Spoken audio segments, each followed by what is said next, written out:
Ang kwentong ito ay hangos sa tunay na buhay. Karanasan ito ni Doming. Nangyari ang kwentong ito taong 1976. Walang eksaktong lugar.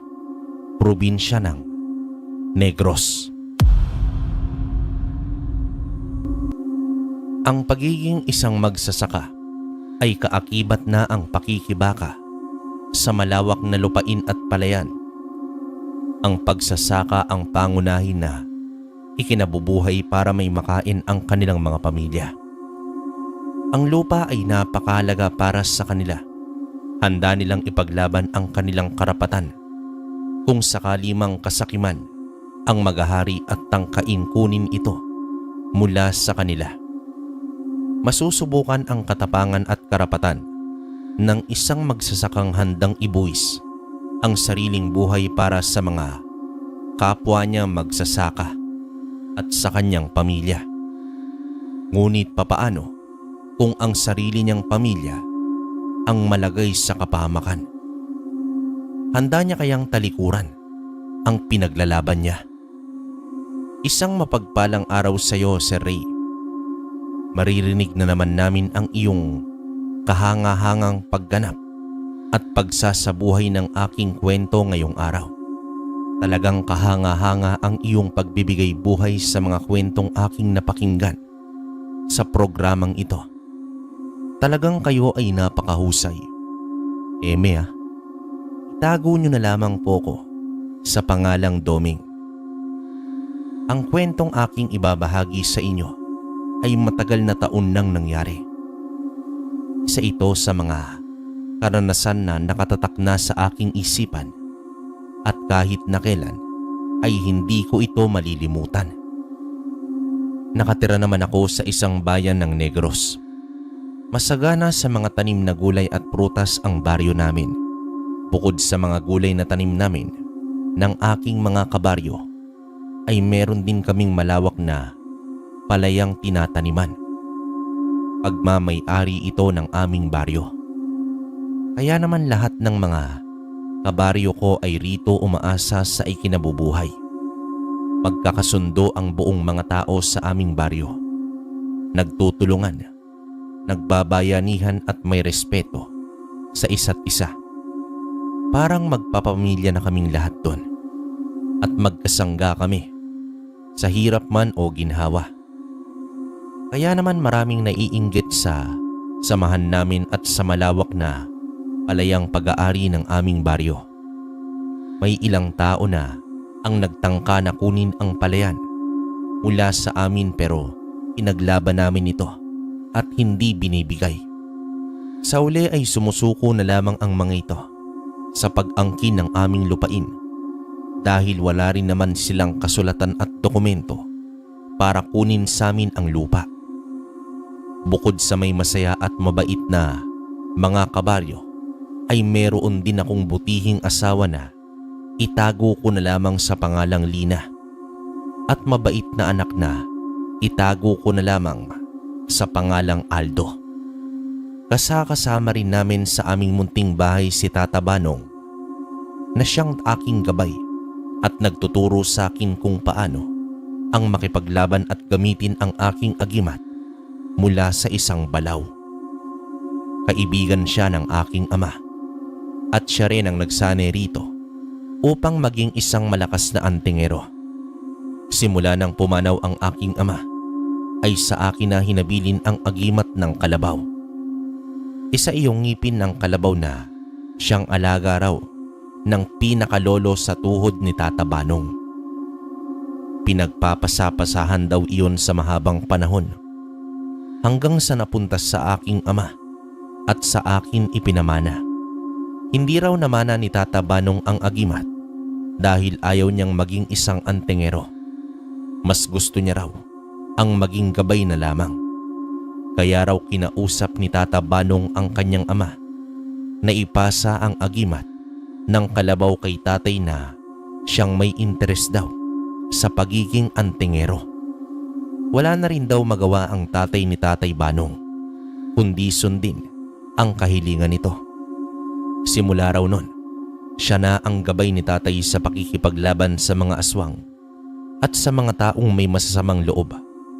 Marami na raw silang pinagsamahan ni tatay na laban na siyang mas nagpatibay ng kanilang pagkakaibigan sa isa't isa. Kaya nga lang, humina si tatay dahil sa malubhang sakit na hindi malaman kung ano ang pinagmulan.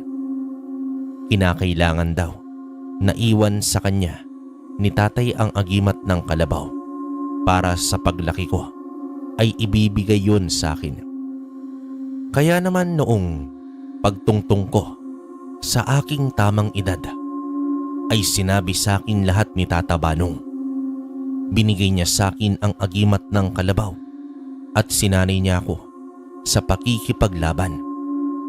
Iyon na rin ang simula ng pagtupad ko sa aking tungkulin bilang isang antingero.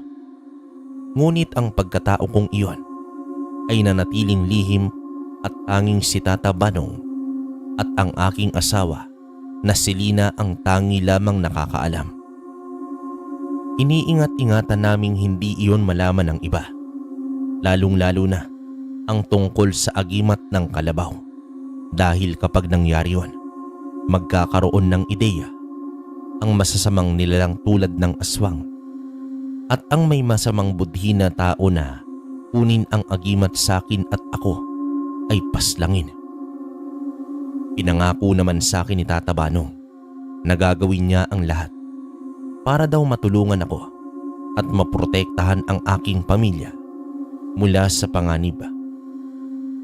Isang umaga, naabutan ko si Tata Banong na nakaupo sa ilalim ng puno ng duhat habang humihigop ito ng kape. Lumapit naman ako sa kanya at napansin ko na malalim ang kanyang iniisip. Nitong mga nakaraang araw ay pansin ko ang ganoong kilos niya na mas nagpapaalala sa akin. Tata Banong, ayos lang ho ba kayo? Napansin ko po kasi nitong mga nakaraang araw, parang may iniisip ka. Nako, wala naman iyo. Iniisip ko lang kung paano natin mapaparami ang ani sa ating palayan. Marami na naman ang mga peste at kinakain ng palay. Huwag po kayong mag-alala, Tata Banong.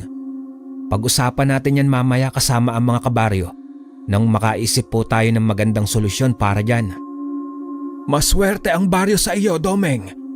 Dahil handa mo silang tulungan anumang oras. Nawa ay ipagpatuloy mo yung kabutihang ginagawa mo kahit na hindi mo na kailangan ng gabay ko. Tata Banong naman, bakit naman ganyan po kayong magsalita? Para po kayong namamaalam. Aalis po ba kayo? Ayaw niyo na po bang maging gabay ko? Hindi sa ganoon, bata. Ang akin lang ay matanda na ako. Isa pa ay naituro ko na sa iyo ang lahat. Wala na akong dapat pa na ituro sa iyo. Kayang-kaya mo na kahit wala na ako, iyo. Kahit na po, kailangan pa rin kita, Tata Banong. May mga bagay pa rin ako na hindi ko pa nalalaman at kailangan ko ng gabay mo. Kaya huwag po kayong magsalita ng ganyan. Lumapit naman ako kay Tata Banong. Saka naupo sa kanyang tabi. Inakbayan ko siya at tinapik sa kanyang balikat. Umiling na lamang siya sa akin at humigop sa kanyang tasa. Pagkatapos ng pag-uusap naming dalawa, ay pumasok na rin kami sa loob ng bahay para maghanda. May usapan kasi ang lahat ng magsasaka sa aming baryo na magkikita kaming lahat sa palayan para tingnan kung gaano karami ang napesting mga palay. Nagpaalam naman ako sa aking butihing asawa na paalis na rin para ihatid ang aming anak sa eskwelahan. Pinabaunan niya kaming dalawa ni Tata Banong ng tanghalian sa isang maliit na bayong. Nagpasalamat naman ako sa aking asawa bago ko siya halikan sa kanyang noo. Bumaling naman ako sa aking anak na si Aldo bago ko ito sinabihan na mag-aral ng mabuti. Binalingan ko ang aking asawang si Lina at sinabihan ko siyang mag-iingat silang dalawa ni Aldo patungong eskwelahan. Tumango naman siya at ngumiti pa sa akin. Dito nagpaalam na rin ako sa kanila para umalis na kaming dalawa ni Tata Banong. Agad naman kaming tumungo sa palayan ni Tata Banong. At pagdating namin doon, ay naroroon na ang ilan sa mga samahan naming magsasaka. Nagsimula na rin kaming maglibot sa buong palayan para tingnan ang tanim naming palay. Sa kalagitnaan ng pagtitingin naming dalawa ni Tata Banong ay may naamoy akong likido. Kumunot ang aking noo at hinanap kung saan iyon nagmumula. Hinawi ko naman ang mga talahib sa gilid ng pilapil. Agad naman akong napamura ng malutong nang makita ko ang gaas na naroon sa may damuhan. Base naman sa aking pag-oobserba, sa gas na yon ay bago lamang iyong lagay roon. Tinawag ko naman si Tata Banong at pinasuri ko sa kanya ang aking nakita. Inamoy rin namin yung dalawa. Kumuha naman ako ng siga at dinakot ang likido gamit ang dahon. Pagkasiga ko sa dahon na may gaas, ay lumiyab ang apoy na yon. Pambihira, Domeng. Mukhang may gustong sunugin ang palayan natin. Sa hinuha ko ay sila rin ang may kagagawan kung bakit dumadami ang mga peste sa ating palayan. Kaya nga po, Tata Banong, ang ipinagtataka ko lang ay kung sino ang may posibleng gumawa nito sa palayan natin. May duda ka po ba na galing ito sa ating mga kasamahan o sa ating baryo? Hindi. Imposible na kasamahan natin ang may gawa nito.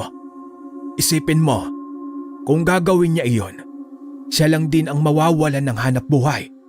Pare-pareho tayong maghihirap. Ang ibig mo pong sabihin, Tata Banong, posibleng sa labas ng ating baryo ang may kagagawan po nito? Yan ang hindi ko pa masasabi sa ngayon, iyo. Kutob ko lamang iyon. Pero hindi ako sigurado kung totoo dahil hindi naman natin nakita kung sino ang may gawa. Kung ganoon po ay kinakailangan kong manmanan mamayang gabi kung sino ang nasa likod nito. Mabuti pa nga na iyon ang gawin natin, Domeng. Magsama tayo ng ibang mga kasamaan natin para may kasama tayo sa pagtuklas ng katotohanan. Pumayag naman ako sa payong yon ni Tata Banong. Sinabihan namin ang ilan sa mga kasama namin ang tungkol sa gas na aming nakita sa may talahiban. Maging sila ay nagtataka na rin kung sino ang may kagagawan nun sa aming palayan. Nagplano naman kami para sa gagawin namin mamayang gabi. Balak namin na magtago sa mga talahiban at manmanan kung sino man ang tao na nasa likod para isabotahe ang palayan namin. Pagkatapos naming maglagay ng gamot sa buong palayan, laban sa mga peste ay inalis namin ang gaas na nasa talahiban. Hindi naman kami tumigil hanggang hindi namin nasisiguro na hindi iyon lahat nakukuha. Tiningnan din namin ang ilang parte ng palayan para masiguro na wala ng gas sa buong paligid. Umuwi na rin kami sa aming tahanan nang sumapit ang hapon para magpahinga. Naikwento ko rin sa aking asawa ang tungkol sa aming nakita ni Tata Banong at maging siya ay nagtataka rin kung papaano iyon nangyari. Pasado 5:00 ng hapon ay naghanda na rin ako ng aking gamit. Daladala ko ang aking pangtigal po ng mga sandaling yon kung sakali man na kakailanganin kong protektahan si Tata Banong at ang iba kong kasamahan. Kahit na may agimat ako ng kalabaw at may kakayahan akong sumuntok at sumipa ng malakas, kakailanganin ko pa rin kung sakaling maging komplikado ang sitwasyon. Nagpaalam na rin kaming dalawa ni Tata Banong sa aking asawa at sa aking anak. Pinag-iingat ko silang dalawa at mahigpit na binilinan na wag silang lalabas ng bahay hanggat hindi kami dumarating. Huwag na huwag kayong magbubukas ng pinto sa hindi nyo kilala. Isara mo ang mga bintana at pinto, Lina. Maglagay ka ng mga pangontra para sa masasamang nilalang sa bawat sulok ng ating bahay. Tumango naman si Lina sa bilin kong yon. Bago kami tuluyang umalis na dalawa ni Tata Banong. Pagdating namin sa palayan ay nakapwesto na rin kaming dalawa at ng iba pang mga magsasaka sa talahiban para magtago. Ang iba naman ay nasa ibabaw ng mga punong kahoy. Habang nakadapa sa damuhan ay pinatalas ko ang aking paningin at maging ang aking pandinig. Lahat kami ay nakabantay at sa bawat segundo at minutong pumapatak ay mas lalo lamang sumiklab ang init sa aking katawan sa mga sandaling yon. Ilang sandali pa ay nakarinig kami ng boses na nagbubulungan na patungo sa aming palayan. May dala silang siga na napakalakas ng apoy. Narinig namin silang nag-uusap at nagbabangayan kung itutuloy ba nila ang pagsunog sa aming palayan o ang hindi na. Tiningnan ko si Tata Banong na nasa tabi ko lang. Pinigilan ko siya ng akma na sana siyang lalabas para pigilan ang dalawang lalaki na hindi pa namin nakikilala. Sumenyas naman ako sa aking mga kasama na manatili na muna sila sa kanilang pwesto at huwag gumawa ng kahit na anong ingay o maski ang kumilos. Ako naman ay unti-unting gumapang patungo sa kinaroroonan ng dalawang lalaki na nagtatalo pa rin. Akma na sanang iahagis ng lalaki ang siga na may apoy. Sa aming palayan nang bigla ko siyang sakyan sa kanyang likuran at batukan. Ang isa naman ay tatakbo na sana nang sipain ko siya ng malakas, dahilan para tumalon siya sa may kakawyan sa hindi kalayuan at mawalan ng malay. Sa mga sandaling yon ay tinawag ko na rin ang aking mga kasamahan. Sinabihan ko sila na maglibot sa buong paligid para siguraduhin na wala nang ibang kasamahan ang dalawang lalaki. Pinatay naman ni Tata Banong ang apoy na nagkalat sa may talahiban bago pa nito tuluyang lamunin ang buong palayan. Noong masiguro namin na wala ay agad naming kinaladkad ang dalawang lalaki patungo naman sa aming munting kubo na naroon din sa gubat. Ang hindi gaano kalaki na kubo na yon ay ang pahingahan namin sa tuwing tapos na kaming magtanim ng palay o kaya ay mag-ani. Pagdating sa liwanag ay doon namin nakilala ang isa na nasa ibang baryo nakatira at ang isa naman ay ang mahigpit na tanod na si Joseph. Inali namin ang dalawang lalaki. Sinabuyan ito ng isa sa mga kasama namin ng tubig, dahilan para magkaroon ng mga ito ng malay. Puno ng pagtataka ang ipinukol ko sa dalawang lalaki habang pinag-iisipan ko kung ano ang mapapala nila kung natuloy ang kanilang plano. Napaisip din ako noon kung ano ang mag-udyok sa mga ito para gawin yon sa akin. Nang may masmasan ang dalawang lalaki ay nagulat sila nang ako na ang kanilang kaharap kasama si Tata Banong at ang ilang magsasaka. Nabanaag ko sa kanilang mga mata ang pagtataka at takot. Oy, kayong dalawa. Bakit gusto ninyong sunugin ang palayan namin ha? Ano ang mapapala ninyo kung gawin ninyo ang bagay na yon? Sa tingin ko ay may nag-utos sa inyong dalawa para gawin ito, no? Umiling naman ang dalawang lalaki na parabang takot na takot. Nilapitan ko sila at tiningnan sa kanilang mga mata. Kinuha ko ang punyal na inabot sa akin ni Tata Banong. Kinuha ko yon para takutin lamang ang dalawang lalaki, para magsalita ang mga ito ng totoo. Hindi dahil gusto ko silang patayin. Takot na takot sila at nanginginig ng itutok ko sa kanila ang dulo ng punyal. Nanginig ang panga naman nito ni Joseph. Tumungo sa likuran nila si Tata Banong at hinila nito ang kanilang mga buhok para tumingala silang dalawa. Mga kasama, ano sa tingin ninyo ang magandang gawin ko sa kanila? Turuan dapat ng leksyon ang mga ito para magtanda. Hindi dapat nila sinasabotahe ang palayan na ikinabubuhay natin. Sumang-ayon naman ang mga kasama kong magsasaka na mas lalong nagpatakot sa dalawang lalaki. Agad na nagmakaawa naman itong si Joseph. Nakita ko pang siniko ito ng lalaking nasa ibang baryo para patahimikin, ngunit hindi na nito napigilan ang isa. Parang awa mo na.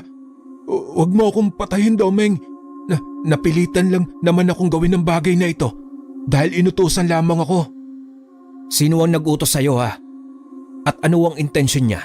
At pinasusunog niya sa inyo ang palayan namin? Si Kapitan Joseph. Siya ang nag-utos sa amin. Pinag-utusan lang din siya ng kaibigan niyang si Don Pepot. Gusto kasi din ni Don Pepot ang palayan ninyo para patayuan ito ng gusali para sa negosyo. Ilang beses ka na raw kinausap ni Kapitan Joseph tungkol sa bagay na iyon.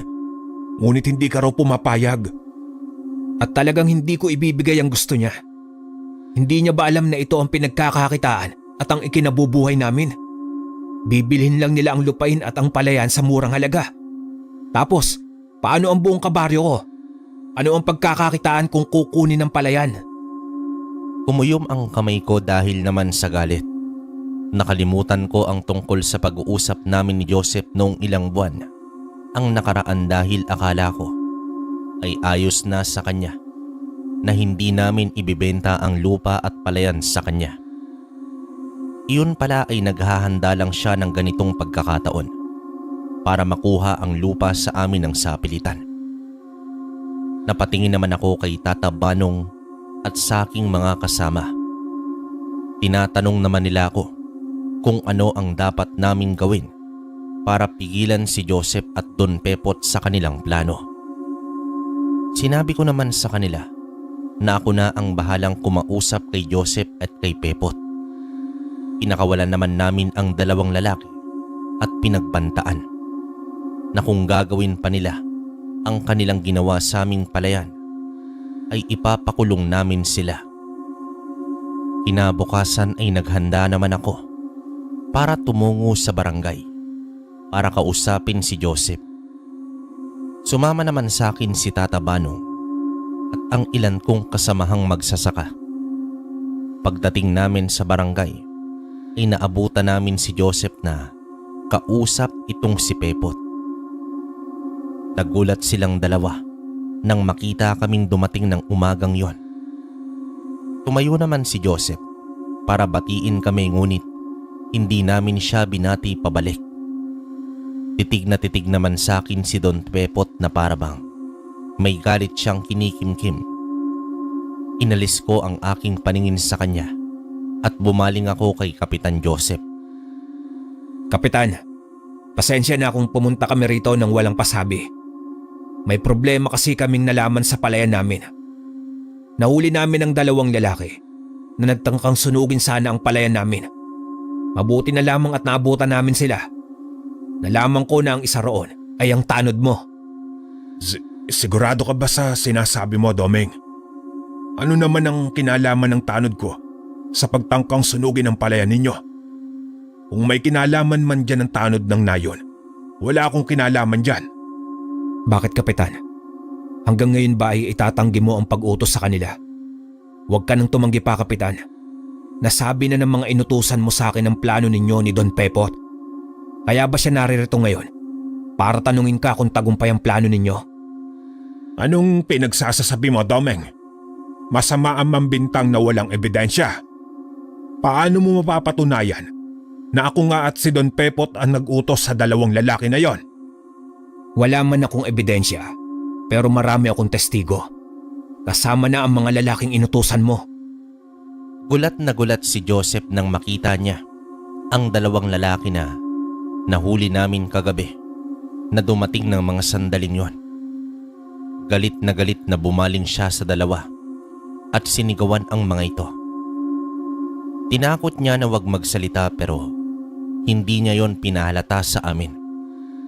Tumayo naman ako at lumapit sa dalawang lalaki at inakbayan sila sa kanilang mga balikat.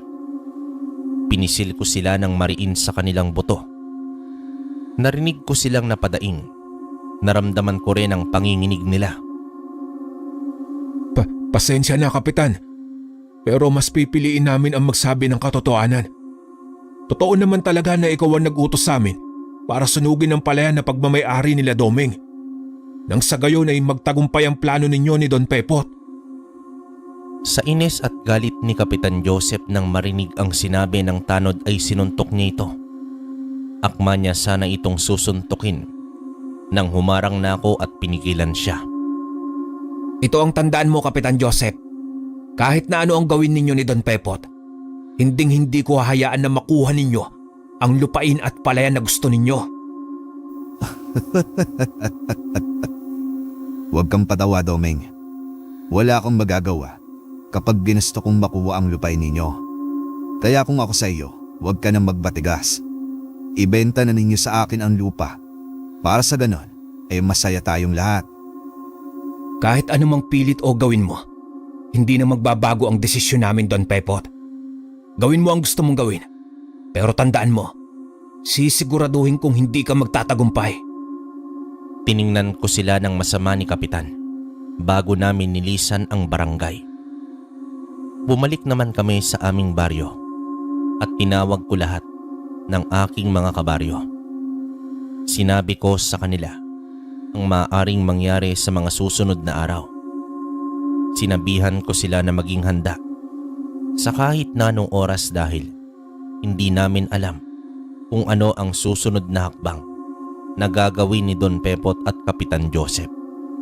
Sumunod naman sa akin silang lahat. Pagkauwi sa bahay ay agad naman akong kinausap ni Tata Banong. Sigurado ka na ba sa plano mo, Domeng? Alam ko na hindi basta-bastang kalaban si Don Pepot at Kapitan Joseph. Siguradong dadaanin nila tayo sa dahas. Handa ako sa bagay na yon, Tata Banong.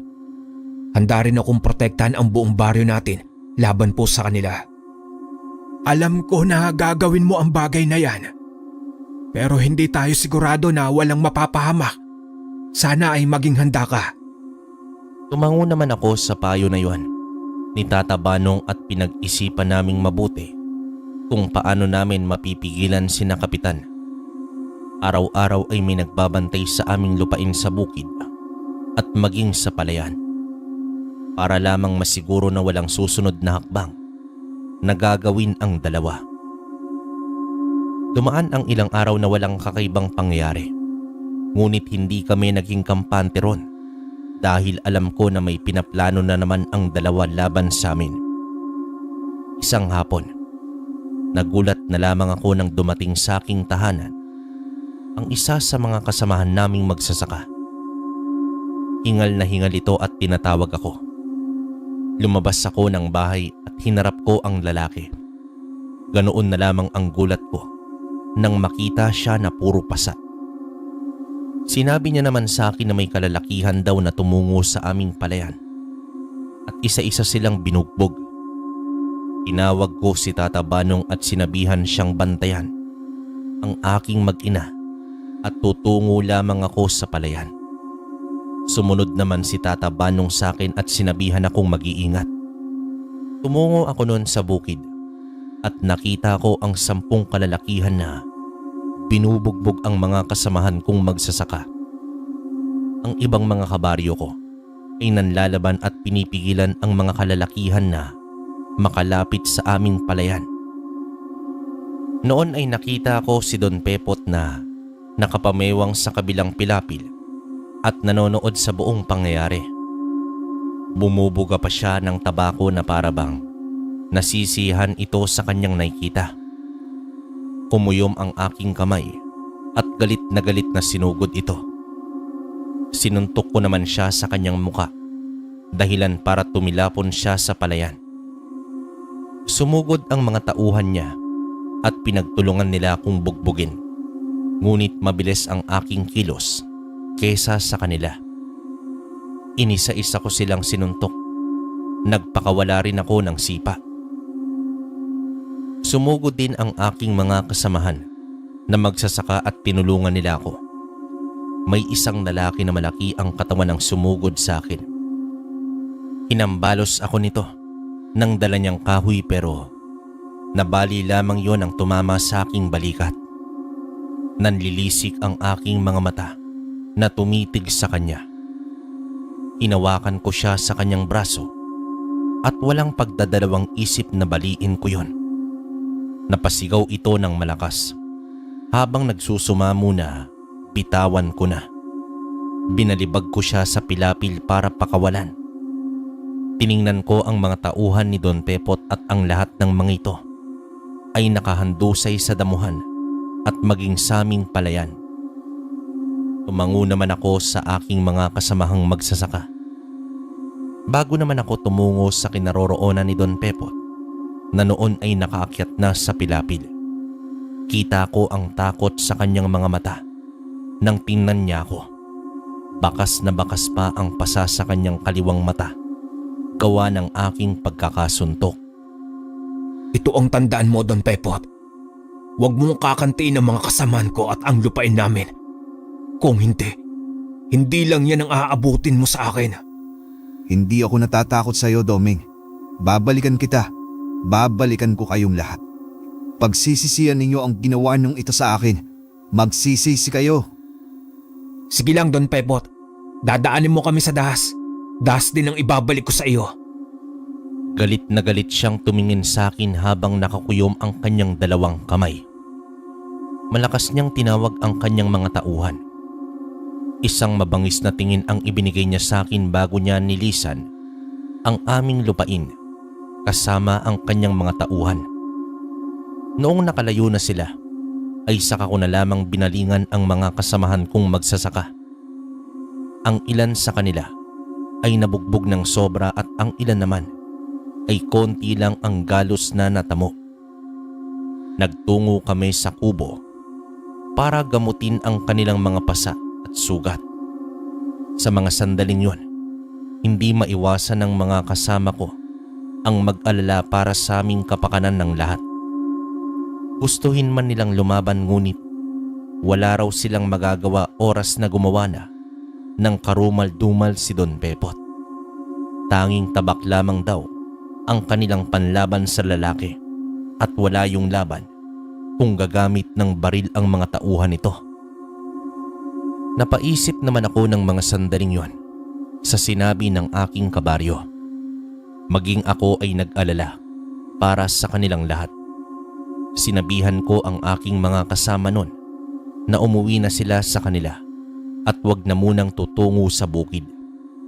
Sinabi ko sa kanila na ako na ang bahalang gumawa ng paraan kung papaano ko pipigilan ang dalawa sa kanilang masamang balak. Umuwi naman ako sa amin at sinabi ko sa aking asawa at kay Tata Banong ang buong nangyari. Maging sila ay nag-alala sa magiging resulta ng paglaban namin kay Don Pepot. Huwag kang mag-alala, Doming. Hindi ka pababayaan ng iyong agimat. Poprotektahan ka nito. Gawin natin ang lahat para hindi madamay ang mga kabaryo. Nais kong labanan si Don Pepot at Kapitan Joseph, Tata Banong. Ngunit nag-aalala ako sa maaari nilang gawin. Baka malingat lamang ako at madamay ang buong baryo. Kailangan nating ipagbigay alam ito sa munisipyo bukas.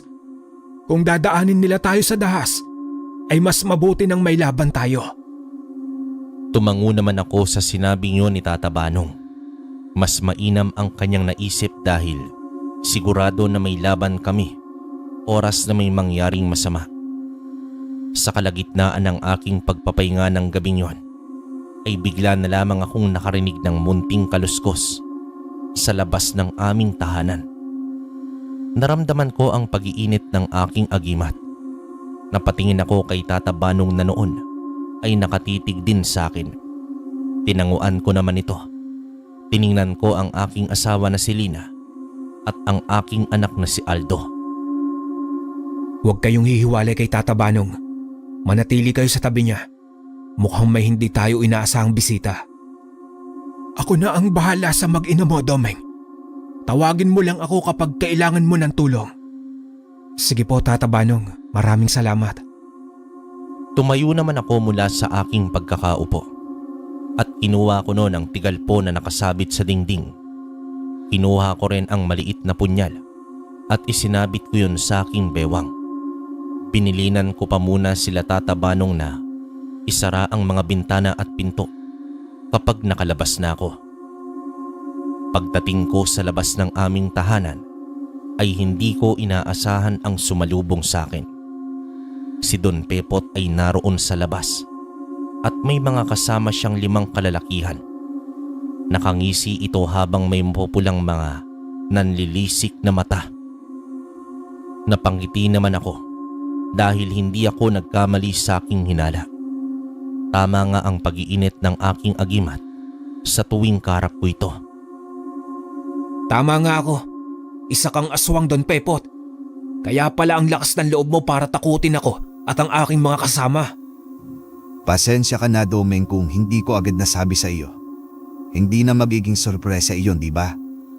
Bakit ka pa naparito ngayong gabi, Don Pepot? Ano ang sadya mo? Papatayin mo ba ako? Parang ganoon na nga. Pero alam ko na hindi iyon magiging madali.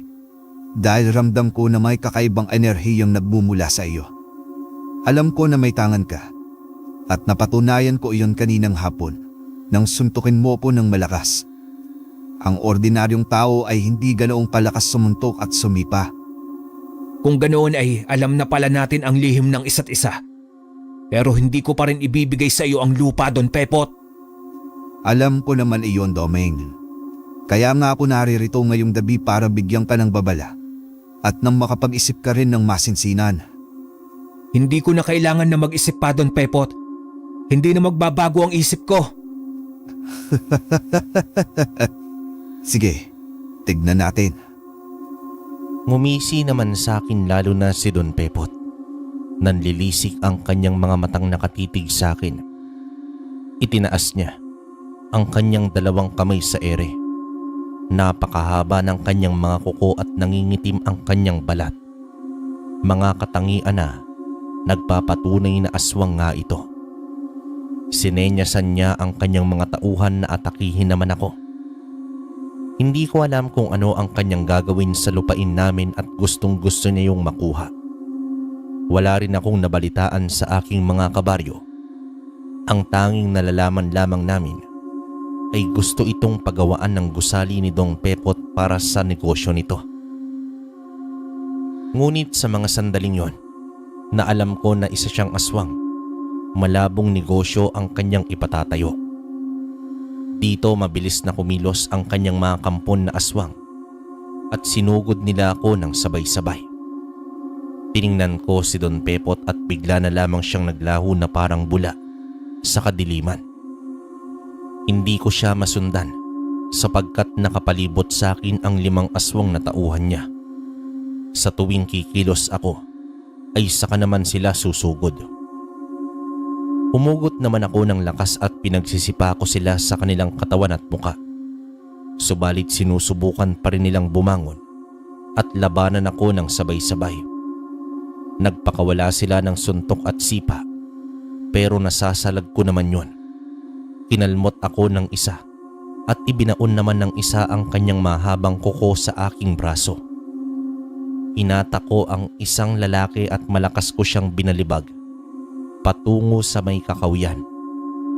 Ang isa naman ay sinipa ko sa binti at binali ang kanyang leeg. Kinuha ko naman ang aking punyal na tanso sa aking bewang at mabilis ko yung itinarak sa dibdib ng isa pang lalaki. 3 na ang aking napatumba at 2 na lamang ang natitira. Bigla naman akong nakarinig ng sigaw mula sa loob ng aking bahay. Sigaw iyon ng aking asawa at ng aking anak. Tinulak ko ng malakas ang isang aswang at sinipa ang isa. Dali-dali naman akong pumasok sa bahay at naabutan ko si Tata Banong na nakahandusay sa sahig. Duguan ito at habol ang hininga. Napatingin naman ako kay Don Pepot habang hawak-hawak niya ang aking asawa sa leeg at hawak naman sa braso ang aking anak. Ngumisi ito sa akin, sa kanya ko tinaasan ng kilay. Tumumo ka sa aking pamamahay, Domeng. Kung gusto mo pang mabawi ang mag-ina mo, dalhin mo ang dokumento ng lupain ninyo. Kung hindi ay, papatayin ko silang 2. Ano ba ang mas pipiliin mo, Domeng? Hayop ka, Don Pepot. Bitiwan mo ang mag-ina ko. Harapin mo ako. Huwag kang duwag. Huwag ka rin magtatago sa likuran ng mga taong sa tingin mo ay kaya mo. Hindi ko makukuha ang gusto ko kung hindi ko gagamitin ang utak ko, Domeng. Pasensya ka na. Ito ang alam kong paraan para mapasa kamay ko ang lupain at ang palayan ninyo. Hindi mo na kailangan pang idamay ang mag-ina ko. Kapag may nangyari sa kanilang masama, pagsisisihan mo ito, Don Pepot. Tignan natin kung sino ang magsisisi sa uli. Ang usapan natin, Domeng. Tumungo ka sa bahay ko bukas at dalhin mo ang mga dokumento ng lupain kung gusto mo pang mabawi ang mag-ina mo ng buhay. Kinapa ko ang tigalpos sa aking bulsa. Kinuha ko yon saka mabilis na tinigalpo si Don Pepot. Subalit hindi ko akalain na mabilis pala siyang kumilos. Natagpuan ko na lamang na nasa labas na siya ng bahay. Habang daladala ang aking mag-ina. Hinabol ko pa silang tatlo sa labas hanggang sa may kakawyan. Ngunit naglaho na lamang sila sa dilim. Rinig na rinig ko ang halakhak ni Don Pepot na namayani sa buong kagubatan. Galit kong sinuntok ang lupa. May agimat man akong taglay ngunit ni hindi ko man lang nagawang protektahan ang aking mag-ina. Tumayo naman ako mula sa pagkakaluhod sa lupa. Ay bumalik sa bahay nang maalala ko ang kalagayan ni Tata Banong. Pagdating ko sa loob ay naabutan ko siyang nagpupumilit na tumayo. Agad ko naman siyang dinaluhan. Kita ko ang pagdaloy ng kanyang dugo mula sa malalim niyang sugat. Inalalayan ko siya patungo sa upuan para paupuin siya ron. Sandali lang, Tata Banong. Gagamutin ko ang sugat mo. Tapangan mo ang loob mo. Huwag mo na akong alalahanin. Iwanan mo na ako rito. Kaya ko ang sarili ko, Domeng. Habulin mo ang mag-ina mo. Iligtas mo sila mula kay Pepot. Ngunit hindi po kita kayang iwan dito, Tata Banong. Kailangan na munang maagapan itong sugat mo. Hindi na nakatanggi pa si Tata Banong nang pilitin ko siya sa mga sandaling yon. Hinayaan niya akong gamutin ang sugat niya. Pagkatapos kong lagyan ng herbal ang sugat niya, ay tinalian ko yon gamit ang tela para huminto ang pagdurugo. Noong matapos ako ay pinahinga ko siya sa upuan. Nagpaalam naman ako sa kanya na pupunta ako kay Mang Ibe na isang albularyo para matingnan siya at mas lalong magamot ang kanyang sugat. Sinubukan akong pigilan ni Tata Banong, ngunit hindi ko siya pinakinggan. Kumaripas naman ako ng takbo patungo sa bahay ni Mang Ibe at sinabi ko sa kanya na kailangan niyang pumunta sa bahay para gamutin si Tata Banong. Tumango naman sa akin si Mang Ibe at sinabi na siya na raw ang bahala. Ako naman ay tinahak ko ang daan patungo sa bahay ni Don Pepot. Ilang baryo pa ang aking dinaanan bago naman ako makarating sa malaki nilang bahay na gawa sa bato. Agad akong nagkubli sa isang puno nang mapansin ko ang ilan mga bantay sa labas ng tarangkahan. Nasa 5 ang mga bantay sa labas. Tahimik naman akong umakyat ng puno para masilip ko ang loob ng bahay nito.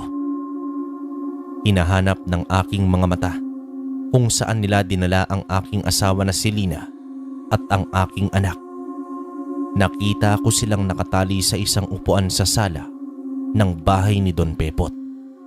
Kinuha ko ang tigalpos sa aking bulsa at isa-isa kong tinira ang 5 lalaki na nagbabantay sa labas. Bumaba naman ako ng puno at agad na pumasok sa loob ng tarangkahan. Akala ko ay konti lamang ang mga tauhan nito, pero may 10 pang mga bantay sa loob. Tahimik naman akong kumilos. Dahan-dahan akong lumakad patungo sa isang bantay na lalaki at mabilis ko siyang hinambalos ng aking braso sa kanyang batok. Nawalan ito ng malay. Inila ko ang katawan nito at ikinubli sa malagong halaman na naroon. Sinugod ko naman ang isa na nagbabantay sa hagdan. Ang iba ay ginamitan ko ng tigalpo. Nagkubli naman agad ako sa ilalim ng hagdan nang lumabas itong si Don Pepot kasama si Joseph at ang mga tanod nito. Narinig ko ang usapan nilang dalawa ng mga sandaling yon. Siguradong pupuntahan ni Domeng ang mag-ina niya rito sa pamamahay ko, Kapitan. At kapag nangyari iyon, ay mapapasa akin na rin ang lupain nila. Mas lalawak pa ang aking koneksyon sa iba't ibang bayan. Oras na maipatayo ko ang aking negosyo na naisip. Sa paraang iyon, mapapanatili ko ang aking lakas at lahi. Huwag kang mag-alala Don Pepot. Ipapadala ko ang ilang tanod para maprotektahan ka nila labang kay Domeng. Kaya pala ang lakas ng loob ng isang yon dahil pala may agimat siya. Hayaan mo, Kapitan. Dahil kaibigan kita at tinutulungan mo kong magtagumpay sa negosyo ko. Kapag natalo na namin si Domeng, sisiguraduhin kong ibibigay ko sa iyo ang kanyang agimat. Magagamit mo ito sa iyong sariling interes. Lalakas ka at katatakutan ng lahat. Aasahan ko yan Don Pepot. Mauuna na ako. Ang usapan natin bukas. Ipapadala ko rito ang ibang mga tanod. Tumango naman si Don Pepot kay Joseph. Humakbang naman patungong tarangkahan ito kasama ang 3 nitong tanod. Sa mga sandaling yon ay mukhang wala siyang kaalam-alam na isa palang aswang si Don Pepot. Hinintay ko munang makaalis itong si Joseph at ang 3 nitong kasamang tanod bago ko inisa-isang tigalpuhin ang mga tauhan ni Don Pepot. Gulat na gulat siya kung papaano iyon nangyari. Umuyom ang kanyang kamay at sinigaw niya ang aking pangalan. Siya na lamang ang natitira ng mga sandaling yon. Wala na siyang ibang kasama na mga tauhan niya dahil naubos ko na ang mga ito na patumbahin. Luminga-linga sa paligid si Don Pepot habang pinagmamatyagan niya kung nasaan ako. Kaso nasa ilalim lamang ako ng hagdan ng kanyang mansyon dahil hindi niya iisipin na naroon ako. Lumabas ka, Domeng. Alam ko na ikaw ang nasa likod ng lahat ng ito. Lumabas ka at harapin mo ako. Sa halip na sagutin ko ito, ay hindi ko ginawa. Kinuha ko ang aking tigalpo at saka ko ito tinira. Ngunit malakas ang kanyang pandinig at naiwasan niya ito. Napamura naman ako nang makita niya ako ng mga sandaling yon. Nanlilisik ang mga mata niyang nakatitig sa akin. Agad siyang lumukso ng mabilis sa aking kinaroroonan at hinampas niya gamit ang kanyang kamay ang hagdanan kung saan ako. Napayuko ako nang abutin niya akong kalmutin. Hinugot ko ang aking punyal sa bewang at mabilis na tumakbo sa malawak niyang bakuran.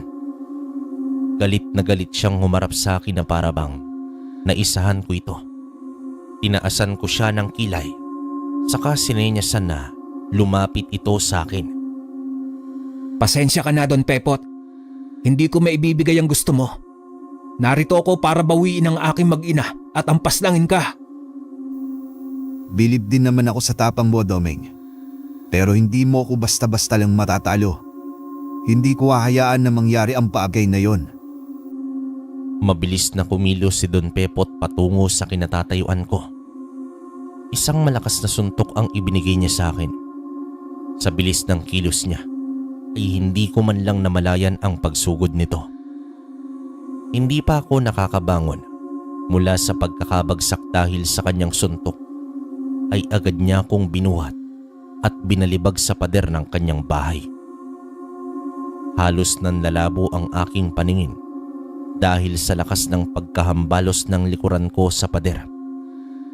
Iniling ko ang aking ulo para may masmasan ako mula sa sakit na dumaloy sa aking katawan. Nag-usal naman ako ng dasal para mas lumakas pa ang aking agimat na tangan. Umuyom ang aking 2 kamay. Hinintay ko na makalapit sa akin si Don Pepot.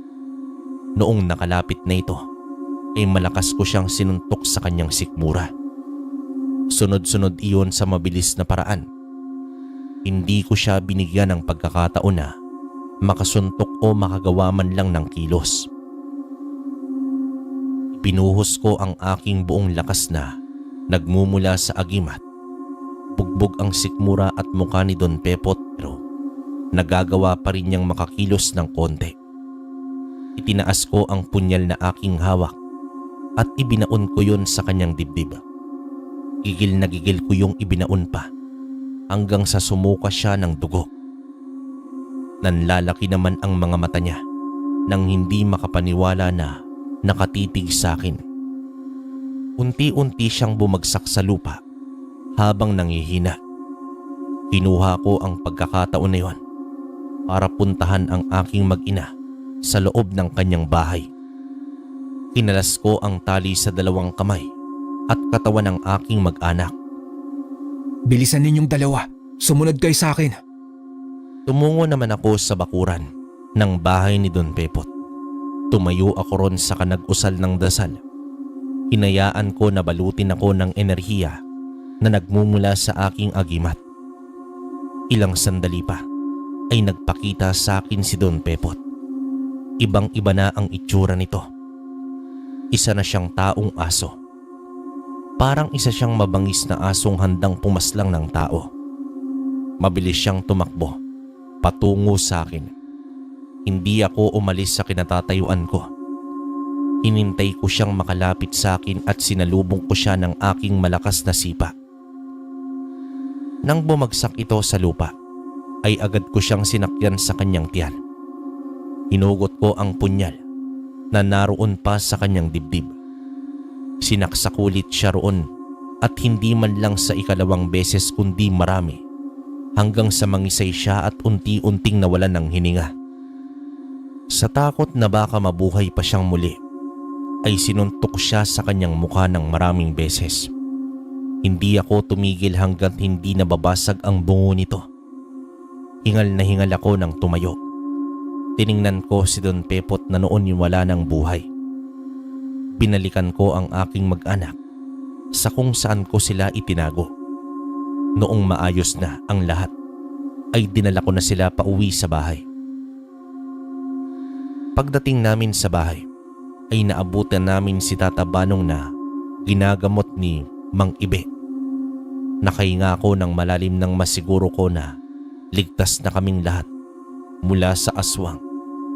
Nasisiguro ko rin ng mga sandaling yon na wala nang gagambala pa sa aming palayan at lupain. Pinagpahinga ko na muna ang aking mag-anak. Kitang-kita ko ang takot sa kanila. Kaya naman ay niyakap ko sila ng maigpit at sinabihan na ayos na ang lahat. Pagtapos nun, ay hinatid ko sila sa kanilang kwarto. Sinabi naman ng aking asawa na patutulugin niya muna ang anak namin bago niya ako kausapin. Tumango naman ako sa kanya bilang tugon. Iniwan ko muna silang mag-ina para naman tumungo sa sala at kausapin si Tata Banong. Natapos ko na ang lahat, Tata Banong. Wala nang gagambala pa sa atin. Hindi pa rito nagtatapos ang lahat, Domeng. May isa pa tayong kalaban na natitira, si Kapitan Joseph. Siguradong ikaw ang pagbibintangan niya kung mabalitaan niya ang nangyari kay Don Pepot. Alam ko na mangyayari din ang bagay na yan, Tata Banong. At totoo naman po na ako ang pumaslang kay Don Pepot kung sakaling pagbintangan niya ako. Ngunit hindi mo siya pinaslang, iho. Ginawa mo lang yun para ipagtanggol mo ang iyong sarili at ang mag-ina mo. Hintayin na lang po natin kung ano ang susunod na mangyayari, Tata Banong. Pero kung sakali man na ipakulong ako ni Kapitan Joseph sa pagpatay ko kay Don Pepot, tatanggapin ko. Siguraduhin niya lang na hindi na niya kailanman nagagambalain ang baryo natin. Hindi nakapagsalita si Tata Banong nang sabihin ko yon. Bumuntong hininga na lamang siya at nagkatinginan sila ni Mang Ibe. Walang sinabi si Mang Ibe sa akin. Noon ay alam ko na alam niya kung ano ang pagkatao ni Don Pepot at ang pagkatao ko. Isa siyang albularyo, kaya hindi na yon bago pa sa kanya. Nang umalis na si Mang Ibe, ay bumaling naman ako kay Tata Banong. Puno ng pag-aalala ang mga mata niya na nakatitig sa akin. Tinapik ko siya sa kanyang balikat at saka ko naman siya nginitian. Kinabukasan ay balita na sa buong nayon ang nangyari kay Don Pepot. Nangunguna si Kapitan sa pagbigay ng lamay sa pagkamatay ng Don. Labis naman ang tuwa ng aking kabaryo dahil sa wakas daw ay wala nang gagambala sa amin para kunin ang aming lupa na sinasakahan. Masaya naman ako sa kanila dahil kahit papaano ay naprotektahan ko sila laban sa aswang at sakim na si Don Pepot. Pagkalipas ng ilang araw, matapos ilibing si Don Pepot ay tumungo naman sa aking bahay si Kapitan kasama ang 5 tanod ng aming nayon. Sumama ka sa akin, Domeng. Kinakailangan lang kitang tanungin tungkol sa pagkamatay ni Don Pepot. Sige, kung iyon ang nararapat, Kapitan Joseph. Tiningnan niya ako ng masama at tinaasan ang kilay. Sumunod nga ako sa kanila patungong barangay. Pagdating ko ron ay naroon ang 4 na pulis. Dinala nila ako sa loob at tinanong ng ilang katanungan. Hindi ko naman ipinagkaila ang aking pagpatay kay Don Pepot. Pinatawan ako ng kaso na homicide kahit na napatunayan na ginawa ko lamang ang pagpatay dito dahil sa pagligtas ko sa aking mag-ina at sa aking sarili. Ilang beses kong pinaglaban ang aking karapatan, ngunit mahigpit ang batas at kinakailangan kong pagbayaran ang aking pagpatay dahil walang sino man ang naniwala sa akin na isang aswang itong si Don Pepot. Ngunit alam ko sa mga sandaling yon ay naniniwala ako sa aking sarili na tama lamang ang aking ginawa. Nabalitaan ko rin noon habang nasa loob ako ng kulungan na naalis na sa pwesto itong si Joseph dahil sa mga hindi kaaya-aya niyang mga ginagawa bukod sa pagseserbisyo sa aming nayon. Nakulong ako sa mahabang panahon at nabigyan naman ng parol. Nagpapasalamat ako dahil sa kabila ng karanasan kong yon ay nabigyan pa rin ako ng pag-asa na makalaya at makasama ang aking pamilya kahit sa kahuli-hulihang pagkakataon. Sa ngayon ay bumabawi na ako sa aking nag-iisang anak na si Aldo at sa aking mga apo. Hindi ko na naabutan ang aking asawang si Lina at maging si Tata Banong, pero mananatili sila sa puso ko kahit ilang taon pa ang lumipas. Dito ko na rin tatapusin ang kwento ko, kalakbay. Maraming salamat kung mababasa mo ito. Wakas. Okay, so hindi na muna magbibigay ng opinyon sa kwento natin ngayon. Gusto ko lang sabihin na baka magkaroon na tayo ng daily upload dito sa kwentong kalakbay. Tapos sa mga may gusto ng gamit, i-PM nyo ulit ako doon sa natin, sa Facebook page natin, Kwentong Baryo Official. Yun lang. Hintay natin na maging ayos yung Shopee natin para may lalagay ko yung link. Tapos pwede nyo pa rin akong i-chat kung may tanong kayo. Tapos yung mga pending natin, baka this week, yan, ma-release na natin lahat yun. So yun, hanggang dito na lang muna mga kalakbay. Hanggang sa susunod na kwento. Maraming salamat.